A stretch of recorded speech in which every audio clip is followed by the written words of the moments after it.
درود پاک پڑھ لیجیے۔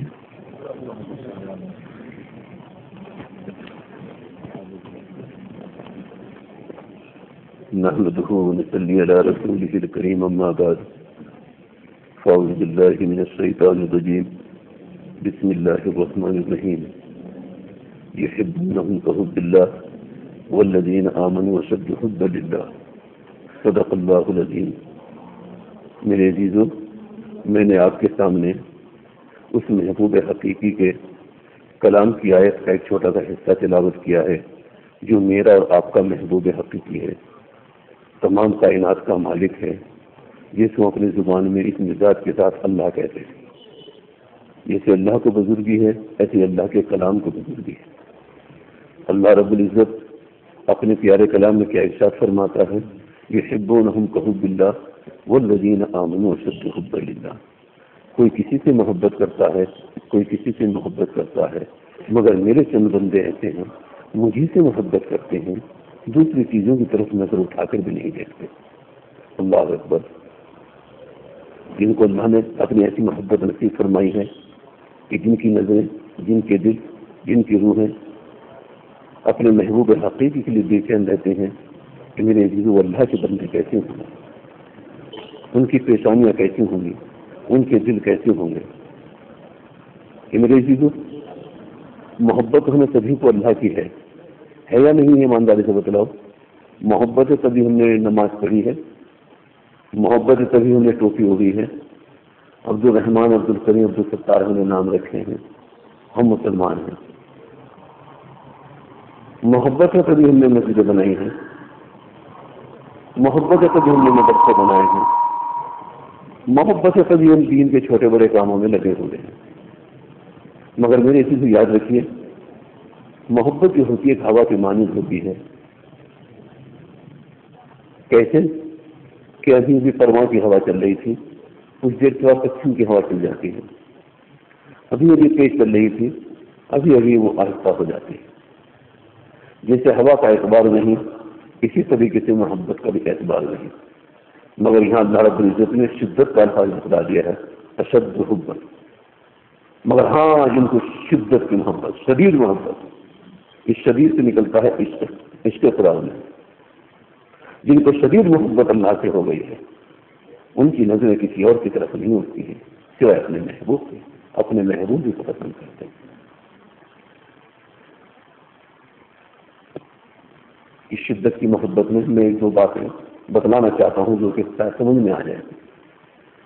سب سے پہلے جو قدم رکھا ابراہیم خلیل اللہ نے رکھا، محبت تمام انبیاءوں کو اللہ سے تھی، عشق بھی تمام انبیاءوں کو اللہ سے تھا، مگر ابراہیم خلیل اللہ سے پہلے ایسی شدت نہیں تھی جیسی شدت ابراہیم خلیل اللہ کو اللہ نے عطا کی۔ وہ کیسی شدت تھی؟ جب آپ اس کافر بادشاہ کو کلمے کی دعوت دیتے تھے اور کہتے تھے کہ لا الہ الا اللہ ابراہیم خلیل اللہ، کہ تو کلمہ پڑھنے نجات پا جائے گا، وہ نہیں مانتا تھا۔ ایک روز اپنے وزیروں اور مشیروں کے ساتھ بیٹھا تھا، ابراہیم خلیل اللہ اس کے دربار میں پہنچ جاتے ہیں، اس کو جا کر کلمے کی دعوت دیتے ہیں۔ وہ اپنے چھوٹے بڑے وزیروں کے ساتھ بیٹھا ہوا تھا، اس نے اپنے وزیروں سے کہا، اپنے مشیروں سے کہا کہ یہ شخص آتا ہے، جب چاہتا ہے آ جاتا ہے اور میرے سامنے کلمہ پیش کرتا ہے اور ایسی دوزخ کا بیان کرتا ہے، مجھے ڈراتا ہے۔ اے میرے وزیروں، اے میرے مشیروں، میں چاہتا ہوں کہ جیسے دوزخ کا بیان کرتا ہے ایسی ایک دوزخ بنائی جائے اور ہم اس کو خود اس میں ڈالیں۔ بادشاہ کا حکم تھا، مختصر سی بات کہتے ہوئے بادشاہ کا حکم تھا، شاہی خزانے سے اس کی تعمیر ہونے لگی، 1 میل کی لمبائی، 1 میل کی چوڑائی، 60 گز کی بلندی کی دیواریں شاہی خزانے سے تیار ہو رہی تھی۔ پورے ملک کے اندر منتیں مانی جا رہی تھی۔ کیا منتیں مانی جا رہی تھی؟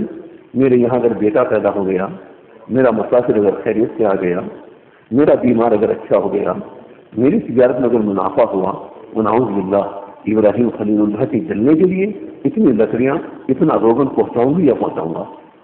پورے ملک میں منتیں مانی جا رہی تھی، پورے ملک کی منتوں سے اور لکڑیوں سے بھر گیا، روغن سے بھر گیا، دوزخ تیار ہو گئی، اس میں آگ جلا دی گئی۔ کہ میرے عزیزوں ابراہیم خلیل اللہ کو لایا جاتا ہے اور ڈرایا جاتا ہے اور کہا جاتا ہے کہ یہ سب کچھ ہم نے تیرے لیے کیا ہے، کیا تو اس کلمے سے باز آ جا، نہیں تم تجھ کو اس میں ڈال کر تجھ کو ہلاک کر دیں گے۔ ابراہیم خلیل اللہ نے مسکراتے ہوئے کہا کہ تم ایک ابراہیم کو ڈراتے ہو؟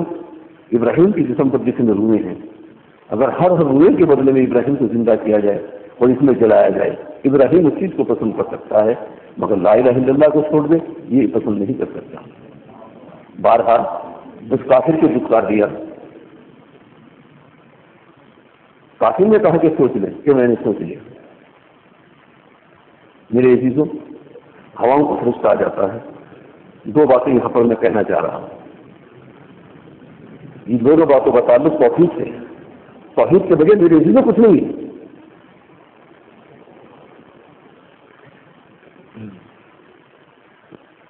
ہواؤں کا فرشتہ آ جاتا ہے اور کہتا ہے کہ حکم ہو تو ہوا چلا دوں، اس کو اڑا کر کہیں سمندر میں گرا دوں۔ کہا کہ نہیں، مجھے تمہاری مدد کی ضرورت نہیں۔ بارش کا فرشتہ آتا ہے اور کہتا ہے کہ حکم ہو تو پانی برسا دوں، اس کو میں یہیں ٹھنڈا کر دوں۔ کہا کہ مجھے تمہاری بھی مدد کی ضرورت نہیں۔ سامنے دوزخ ہے، صرف ایک کے لیے بنائی گئی ہے، یہ بھی معلوم ہے کہ سب کچھ میرے لیے کیا ہوا ہے۔ دوزخ کے قریب کھڑے ہیں، دیواریں اس کی دور تک تفصیل دے رہی ہیں، اس کے اوپر سے کسی پرندے کی نظر نہیں کہ پرواز کر سکے، ایسی شدت کی آگ جلی رہی ہے، جس کو دوزخ ثانی کہا گیا، ہمارے علماء نے دوزخ ثانی کہا ہے۔ جبرائیل امین آ جاتے ہیں اور آ کر کہتے ہیں ابراہیم یہ آپ کے امتحان کا وقت ہے، آپ اللہ سے دعا کیجیے۔ ابراہیم خلیل اللہ کیا کہتے ہیں کہ جبرائیل میں دعا کیسے کروں، زباں میری اس قابل نہیں کہ دعا کر سکے، اور یہ دل اس کا دیوانہ ہے، اس کو اپنے مقصد کی چیز کی طرف لگانا مجھے شرم آتی ہے۔ دعا میرے مقصد کی چیز ہے، میرے مطلب کی چیز ہے، اور یہ دل میں اس کو دے چکا ہوں، یہ دل اس کا دیوانہ ہے۔ اب اس کو اگر اپنے مقصد کے لیے استعمال کروں تو ابراہیم اس چیز کو برداشت نہیں کرے۔ جبرائیل ذرا یہ تو بتاؤ کہ یہ آگ کس نے جلائی ہے؟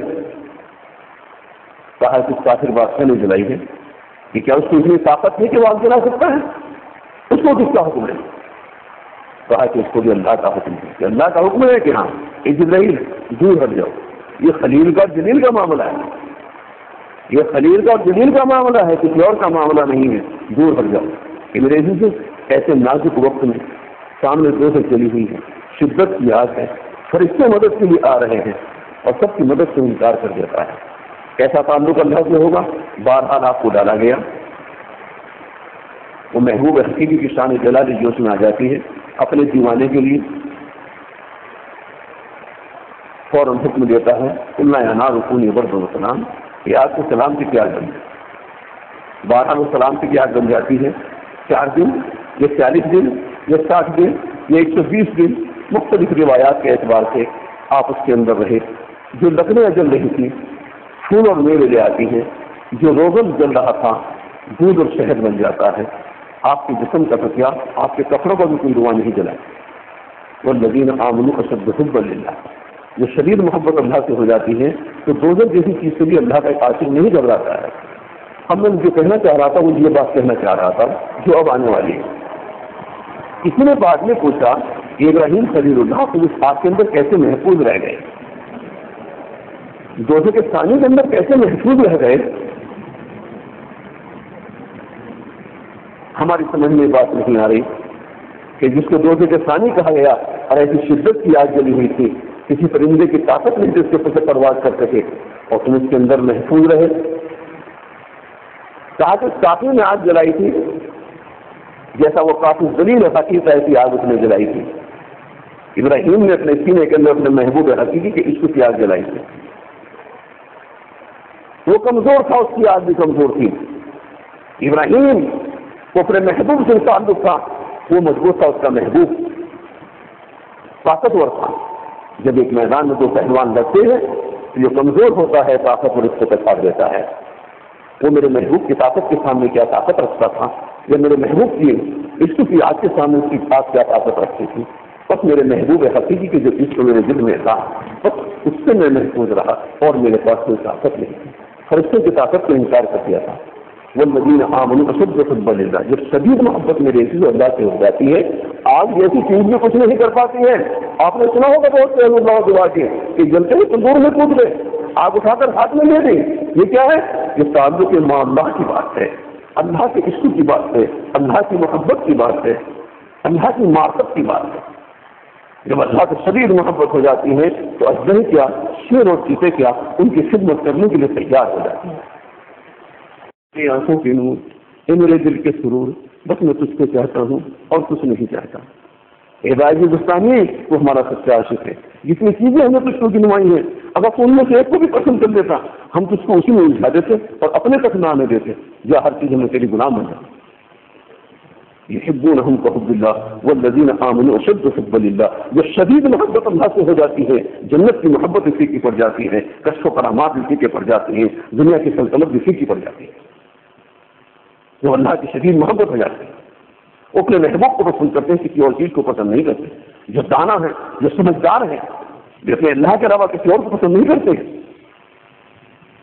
رابعہ بصری عورت تھی مگر مردوں کے منہ پر چھپ کے بھاگ گئی اور کہہ گئی کہ مرد وہی ہے کہ جس کا تعلق اللہ سے نہیں تو نامرد۔ اے دنیا والوں، تم سب نامرد ہو جس کا تعلق اللہ سے نہیں ہے، مرد اگر تم نہیں تو وہی ہے کہ جس کی نسبت اللہ کی حاصل ہو گئی ہے، ورنہ سب نامرد ہے۔ یحبونہم کحب اللہ والذین آمنوا اشد حبا للہ، کوئی جنت سے محبت کرتا ہے، کوئی کشف و کرامات سے محبت کرتا ہے، کوئی کسی چیز سے محبت کرتا ہے، کوئی کسی چیز سے محبت کرتا ہے، مگر اللہ کے جو دیوانے ہیں وہ اللہ سے محبت کرتے ہیں، دوسری چیزوں کی طرف نظر اٹھا کر بھی نہیں دیکھتے۔ خلیفہ ہارون رشید کا نام آپ نے سنا ہوگا، بہت بڑا بادشاہ ہوا ہے، ولی سخت ہوا ہے، کہتے کہ ہے دنیا کا بادشاہ، بڑی بڑی شہزادیاں، کئی بیویاں اس کے گھر میں تھیں، بڑے بڑے بادشاہوں کی بیٹیاں، بڑے بڑے خوبصورت، بڑی بڑی حسین، بڑے بڑے مالدار، کئی بیویاں اس کے گھر کے اندر تھیں۔ میرے اس بہت سے اس کے بارے میں انشاءاللہ دعا کریں گے۔ تقریر روایت تو سنتے ہی رہتے ہیں، بہت چند بات اس لیے ہے کہ اللہ تعالیٰ ہمیں سمجھ دیتے، اپنے سمجھ دیتے ہیں۔ اس کی بہت سی بیویاں تھیں، بڑے بڑے خوبصورت اور بڑے بڑے حکیم تھے۔ انہیں بیویوں خلیفہ ہارون رشید کی ایک کالی لونڈی تھی جو بازار سے خریدی تھی، حبش کی رہنے والی تھی، سیاسی اور شان تھی، مگر خلیفہ ہارون رشید ان شہزادیوں کو، خوبصورتوں کو، مالداروں کو اتنی محبت نہیں کرتا جس کالی کلوٹی کو کرتا تھا جو بازار سے خریدی تھی، اس کو زیادہ پیار کرتا تھا۔ اور تم یہ بات بہت چکتی ہے کہ اس سے محبت کرتا ہے، اس سے محبت کرتا ہے، مجھ سے نہیں کرتا اور اس سے کرتا ہے، یہ عورتوں کی بڑی بات چکتی ہے۔ ایک روز ساری شہزادیاں بیٹھی تھی، آپس میں ذکر ہوا کہ تیرے ساتھ خلیفہ کا کیا دستور ہے؟ کہا کہ میرے ساتھ تو دلچسپی نہیں لیتا۔ دوسرے پوچھا کہ تیرے ساتھ کیا دستور ہے؟ کہا کہ میرے ساتھ بڑی بے رغبتی سے رکھتا ہے۔ تیسرے سے پوچھا تیرے کے ساتھ کیا ہے؟ کہا مجھ سے تو کوئی اتفاق ہی نہیں رکھتا ہوں۔ 12 ساری شہزادیوں نے یہی کہا۔ ایک نے کہا کہ ہاں وہ کالی لونڈی جس کو ہمارے پیسے سے بازار سے خریدا ہے، جس کو دیکھنے کو دل نہیں چاہتا، جس کے ہاتھ کا پانی پینے کو دل نہیں چاہتا، جس کے ہاتھ سے سر میں کنگھی کرانے کو بھی دل نہیں چاہتا، اس کالی لونڈی کو زیادہ پیار کرتا ہے اور اس کو ہمارے پیسے سے بازار سے خریدا ہے، اسی کو زیادہ چاہتا ہے، اسی کو زیادہ پیار کرتا ہے۔ سب نے کہا کہ ہاں اسی کو زیادہ پیار کرتا ہے، ہر وقت اسی کا ذکر رکھتا ہے، اسی کے زیادہ قیام کرتا ہے۔ کہا کہ ہمیں اس میں کچھ نہ کچھ قدم اٹھانا چاہیے۔ ساری شہزادیوں نے مشورہ کر لیا۔ کیا مشورہ کر لیا؟ خلیفہ ہارون رشید کے محل میں آتا تھا تو ساری شہزادیاں، اس کا وقت مقرر تھا، ساری شہزادیاں تیار ہو کر اپنے اپنے ہاتھوں میں تخت لے کر، کسی کے تخت میں دودھ ہوتا تھا گلاس میں، کسی کے تخت میں جوس ہوتا تھا گلاس میں، کسی کے تخت میں گرم پانی ہوتا تھا، کسی کے تخت میں ٹھنڈا پانی ہوتا تھا، کسی کے میوہ ہوتے تھے، کسی میں کچھ ہوتا تھا، اور سب کے سب بادشاہ کے استقبال کے لیے سب محل سے نکل کر باہر ٹہلنے آ جاتی تھی، ساری کی ساری شہزادیاں، اور جس کی چیز چاہتا تھا اس کے ساتھ چلا جاتا تھا۔ ساری شہزادیاں نئے نئے انداز سے اس کے استقبال کے لیے آیا کرتی تھی۔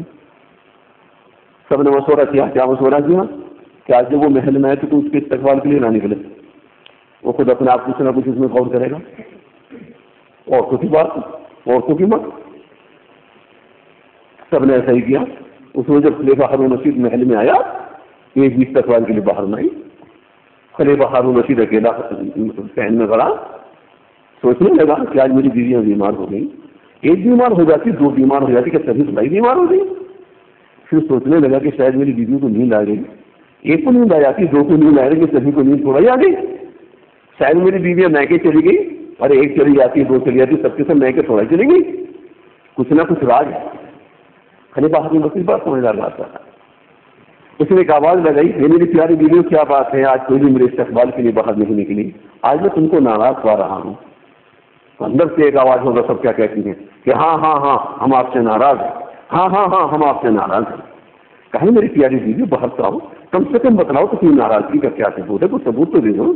سب کے سب ایک دم سے شیر اور چیتے کی طرح باہر آتی ہیں, عورتوں کی طرف آتی ہیں اور آ کر کہتی کہ اپنا انصافی کرتے ہیں, ہم آپ سے اس لیے ناراض ہیں. کہا کہ کیا بات ہے؟ کہاں سے وہ کالی لونڈی جس کو آپ نے ہمارے پیسے سے بازار سے خریدا ہے, آپ اس کو زیادہ پیار کرتے ہیں. ہم بڑے بڑے بادشاہوں کی بیٹیاں ہیں, بڑی بڑی شہزادیاں ہیں, اپنے حسن کی ملکہ ہیں, آپ ہمیں اتنا پیار ہی نہیں کرتے ہیں. ہم اتنے سے ہیرے موتی سونے چاندی لے کر آئے, اور آپ اس کالی لونڈی کو جس کو آپ نے ہمارے پیسے سے بازار سے خریدا ہے, کالی ہے, سیاہ ہے اور خام ہے, آپ اسی کو زیادہ پیار کرتے ہیں. کہ بس یہی بات ہے کچھ اور ہے؟ کہا کہ یہ چھوٹی بات ہے کہ آپ اس کو پیار کرتے ہیں, ہم کو پیار نہیں, اور تو بہت بڑی بات ہے. کہا کہ میری پیاری بیویوں, تم اپنے اپنے محل میں خوش رہو, میں کسی موقع پر اس کا تمہیں جواب دے دوں گا. بہرحال ساری بیویاں رہنے لگی. کچھ دنوں کے بعد میری چیزوں خلیفہ ہارون رشید کی کسی بیوی کے یہاں کوئی بچہ پیدا ہوا, اور خلیفہ ہارون رشید نے اس کی خوشی منانے کے لیے تاریخ رکھ دی, جیسے ہم اور آپ عقیقے کی تاریخ رکھ دیتے ہیں. اس نے خوشی منانے کی تاریخ رکھ دی اور کہا کہ فلاں تاریخ میں ہم اپنے بچے کی خوشی منائیں گے. اور خلیفہ ہارون رشید نے اپنے محل کو انواع قسم کی نعمتوں سے سجا دیا. کہیں ہیرا, کہیں موتی, کہیں سونا, کہیں چاندی, کہیں فاقہ لباس, انواع زیادہ اس کو کیا غم کا کہنا تھا. وزیروں سے مصیروں سے آ گیا, محل کو بڑی بڑی اچھی چیزوں سے سجا دیا, اور 4-6 دن 10-5 دن پہلے سجا دیا. جو کہ شہزادیاں سب دیکھیں کون سی چیز کہاں رکھی ہے, سب کو دیکھنے کی اجازت دی تھی ان کو کہ دیکھتے رہے. سب شہزادیوں نے دیکھ لی ساری چیزیں, بڑی خوش ہو رہی تھی کہ یہ چیز اگر مجھے مل جائے, یہ چیز اگر مجھے مل جائے, یہ چیز اگر مجھے مل جائے. وہ تاریخ مقررہ آ جاتی ہے. اس تاریخ مقررہ میں خلیفہ ہارون رشید اپنے محل کے اندر بیٹھ کر ساری بیویوں کے ساتھ خوشی مناتا ہے, اور خوشی مناتے مناتے درمیان میں کیا کہتا ہے, اے میری پیاری بیویوں, آج میں تم سے بے حد خوش ہوں. اے میری پیاری بیویوں, آج میں تم سے بے حد خوش ہوں, اور میری خوشی کی پہچان یہ ہے کہ میں تمہیں اجازت دیتا ہوں محل میں جو چیز بھی جہاں رکھی ہو, جو بیوی جس چیز کو اٹھا لے گی آج وہ چیز اسی کی ہو جائے گی. یہ میری محبت کے خوش ہونے کی پہچان ہے. سب کو پتا تھا کہاں کیا رکھا ہے, سب کے سب بھاگی, کوئی دائیں بھاگی, کوئی بائیں بھاگی, کوئی آگے بھاگی, کوئی پیچھے بھاگی, اور سب نے اپنی اپنی پسندیدہ چیزیں اٹھا لی اور اٹھا کر خلیفہ ہارون رشید کے پاس آ گئے. خلیفہ ہارون رشید نے اپنی نیچے کی چور کی نظر سے دیکھا کہ ہاں سب آ گئی ہیں اپنی اپنی پسندیدہ چیزیں اٹھا کر. نظر اٹھا کر کہا کہ میری پیاری بیویوں, کیا تم سب نے اپنی اپنی پسندیدہ چیزیں اٹھا لی؟ تو سب ایک زبان ہو کر کیا کہتے ہیں کہ ہاں حضور ہم نے تو اٹھا لی, مگر تمہاری لاڈلی اب بھی کھڑی ہے, اس نے آپ کا کہنا نہیں مانا, جس کو آپ زیادہ پیار کرتے ہیں. آپ کے حکم کے نافرمان ہے, عورت عورت کو کام کرتی ہی, آپ کے حکم کے آپ کے نافرمان ہے وہ, اور آپ اس کو اتنا پیار کرتے ہیں, آج بھی اس نے آپ کا کہنا نہیں مانا ہے. سب نے اپنے آپ کے حکم کے مطابق اپنے اپنی پسند کی چیزیں اٹھا لی, مگر وہ کھڑی ہوئی. خلیفہ ہارون رشید نے اس کی طرف نظر اٹھائی اور کہا کہ لونڈی کیا بات ہے, تو ہی تو میری بیویوں میں شمار ہے, میں نے تو سبھی کو حکم دیا ہے کہ اپنی اپنی پسندیدہ چیزیں اٹھا لو. جیسے انہوں نے اپنی اپنی پسندیدہ چیزیں اٹھا دی تو بھی اپنی پسندیدہ چیزیں اٹھا لو جو اس کو پسند ہو. وہ کالی لونڈی ہنس کر آگے بڑھتی ہے اور آگے بڑھ کر خلیفہ ہارون رشید کی کمر پر ہاتھ رکھ دیتی ہے اور کہتی ہے کہ حضور مجھے نہ ہیرا چاہیے نہ موتی چاہیے, مجھے تو صرف آپ چاہیے. خلیفہ ہارون رشید نے کہا کہ شہزادیوں, اپنے حسن پر ناز کرنے والیوں, دیکھا کسی نے ہیرا پسند کیا, کسی نے موتی پسند کیا, یہ کالی لونڈی مجھے پسند کرتی اس لیے میں اس کو پسند کرتا ہوں. میرے عزیزوں, اسی طریقے کا معاملہ بندے کا اللہ کا ہے. اللہ کسی کالے اور گورے کو نہیں دیکھتا, غریب اور امیر کو نہیں دیکھتا, شہری اور دیہاتی کو نہیں دیکھتا. وہ تو دیکھتا ہے کہ کس کا دل مجھ کو چاہتا ہے. جس کا دل مجھے چاہے گا بس میں اس کو چاہوں گا. نہیں تو اللہ ہمارا تمہارا کسی کا رشتے دار نہیں ہے کہ خواہ مخواہ مہمان بن کر آ جائے گا یا ہم خواہ مخواہ اس کے مہمان بن کر پہنچ جائیں گے. اللہ دیکھتا ہے کہ کس کا دل مجھ کو چاہتا ہے. یہ کالا ہے, ارے بلال کا دل چاہا تو مقبول ہو گیا, ابو جہل کا بدبخت کا دل نہ چاہا تو مردود ہو گیا, اتنا خوبصورت اور حسین ہونے کے باوجود بھی. جو اللہ کو چاہتا ہے اللہ اس کو چاہتا ہے، ورنہ کوئی اللہ کا رشتہ دار نہیں ہے۔ آپ نے بار بار علماء سے سنا ہوگا، کتابوں میں پڑھا ہوگا، کیا کہ میرے بندے تو ایک ہاتھ چل کر آ، میں دو ہاتھ آؤں گا۔ بھائی علماء بیٹھے ہے یہ حدیث میں کہ میرے بندے تو چل کر آ، میں جھپٹ کر آؤں گا، ہے یہ بات نہیں ہے؟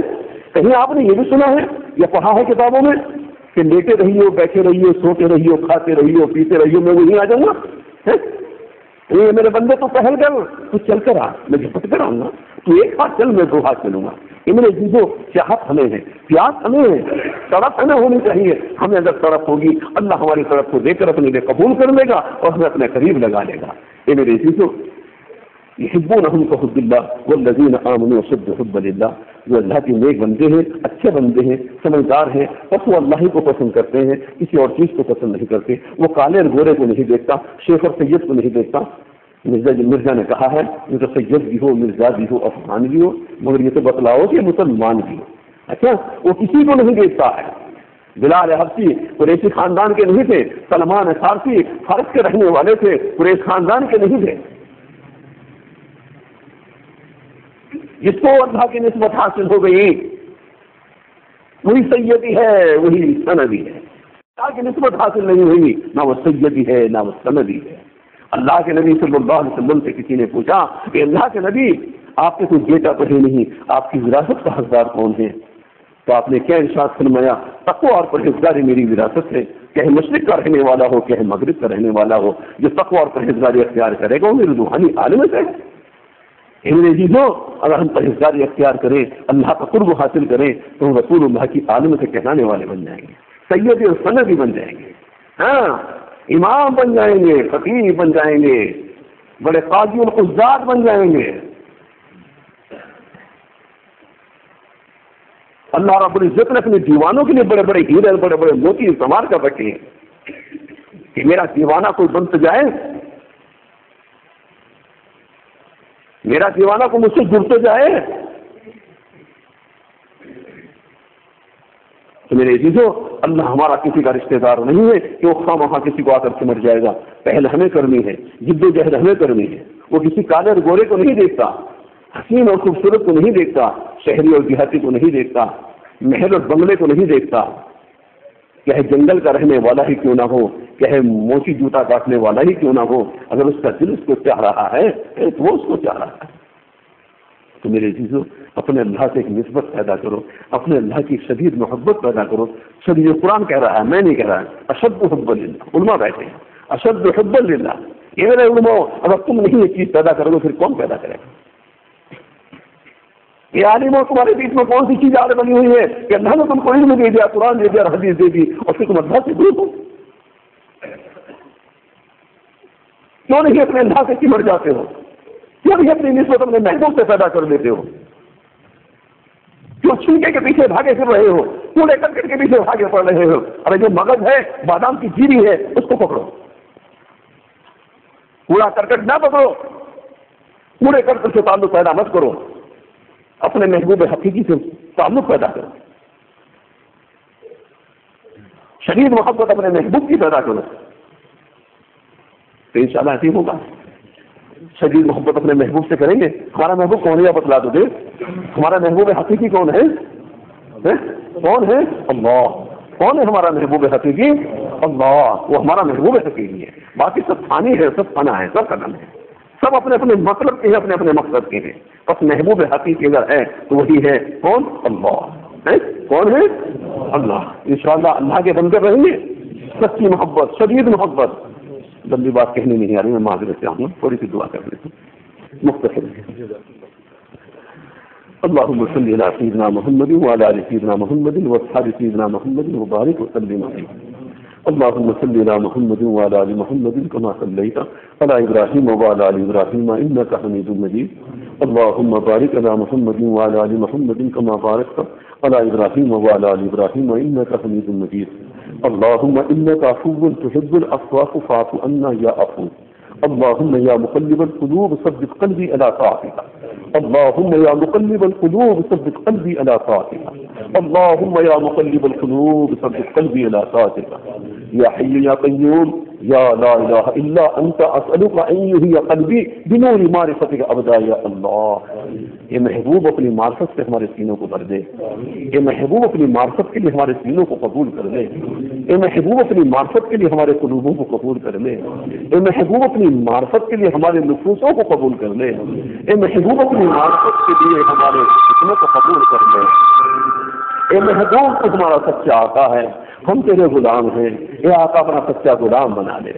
آقا تیری غلامی ہمارے لیے فخر ہے، آقا تیری غلامی ہمارے لیے فخر ہے، آقا اپنی غلامی کے لیے ہمیں قبول فرما لو، ہمارے اندر جتنی بغاوتیں عداوتیں ہیں سب کو دور فرما دو، آقا ہماری دنیا میں حفاظت فرما لو، آخرت میں حفاظت فرما لیجیے۔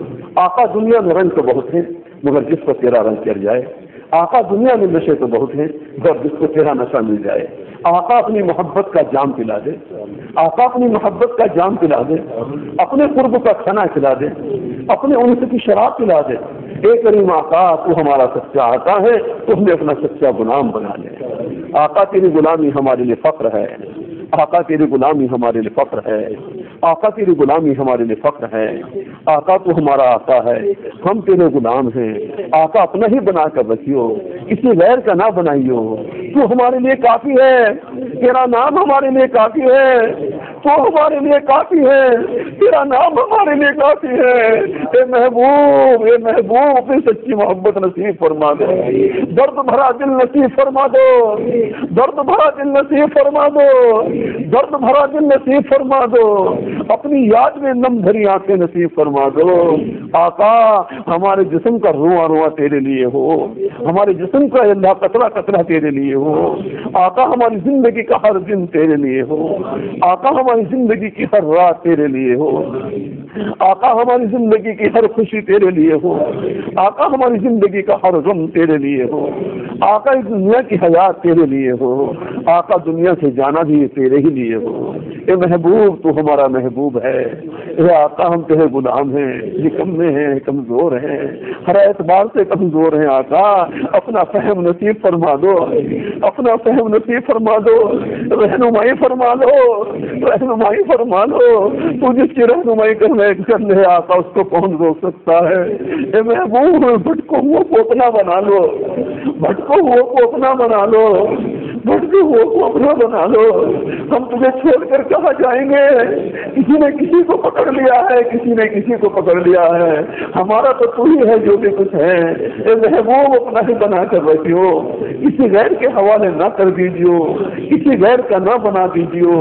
ہم جتنے یہاں بیٹھے ہیں سبھی کو اپنی سچی محبت نصیب فرما دے، ہماری سب کی مغفرت فرما دے، سبھی کے گھروں میں محبت اور پیار کے فیصلے فرما دے، اتفاق اور اتحاد کے فیصلے فرما دے، ہماری حفاظت فرما دے، ہماری نسلوں کی حفاظت فرما دے، ہماری نسلوں کو بھٹکنے سے بچا لے، جہالت سے بچا لے، بد اخلاقی سے بچا لے، بدحالی سے بچا لے، بدخیلیوں سے بچا لے، ہماری نسلوں کو بری بیماریوں سے بچا، طویل بیماریوں سے بچا، برے غموں سے بچا، طویل غموں سے بچا، برے دشمنوں سے بچا، موجی دشمنوں سے بچا، برے گناہوں سے بچا، صغیرہ اور کبیرہ گناہوں سے بچا۔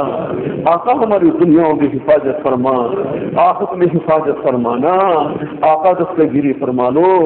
آقا کل سے میں بنگلور میں آیا ہوا ہوں، میری ذات سے کسی کو تکلیف نہ پہنچے، میں کل سے آیا ہوا ہوں، یہاں کھا پی رہا ہوں، رہ رہا ہوں۔ اے آقا، اے آقا جب تک میں یہاں رہوں اس پوری بستی میں نہیں، پورے کرناٹک میں، اے آقا کوئی مسلم ہو یا غیر مسلم ہو، کوئی انسان ہو یا جنات ہو، کوئی پنچھی پرند ہو یا چوپایا ہو، کوئی مخلوق ہو یا بحری مخلوق ہو، کوئی بھی بھوکی پیاسی جب تک نہ رہے، آقا سبھی کی دستگیری فرمانا۔ جب تک میں رہوں تیرے کوئی حوادث نازل نہ ہوں، جب تک میں رہوں کوئی تیرا نافرمان نہ رہے، جب تک میں رہوں کوئی اپنے ماں باپ کا نافرمان نہ رہے، جب تک میں رہوں کسی بھی گھر کے اندر لڑائی اور جھگڑے پیدا نہ ہوں۔ آقا پورے علاقے کی، پورے ہندوستان کی، پوری زمین پر رہنے والوں کی دستگیری فرما دے، امت محمدی کو پوری ہدایت دے دے، امت مسلمہ کی مغفرت فرما دے۔ جنہوں نے دعاؤں کے لیے کہا ان کے جائز مقاصد میں کامیابی نصیب فرما دے، میرے والدین کی مغفرت فرما دے، شیخ و مرشد کی مغفرت فرما دے، محض اپنے لطف و کرم سے رسول مقبول صلی اللہ علیہ وسلم کے توسل سے ہماری ان دعاؤں کو قبول فرما۔ ربنا تقبل منا انك انت السميع العليم وتب علينا انك انت التواب الرحيم برحمتك يا ارحم الراحمين۔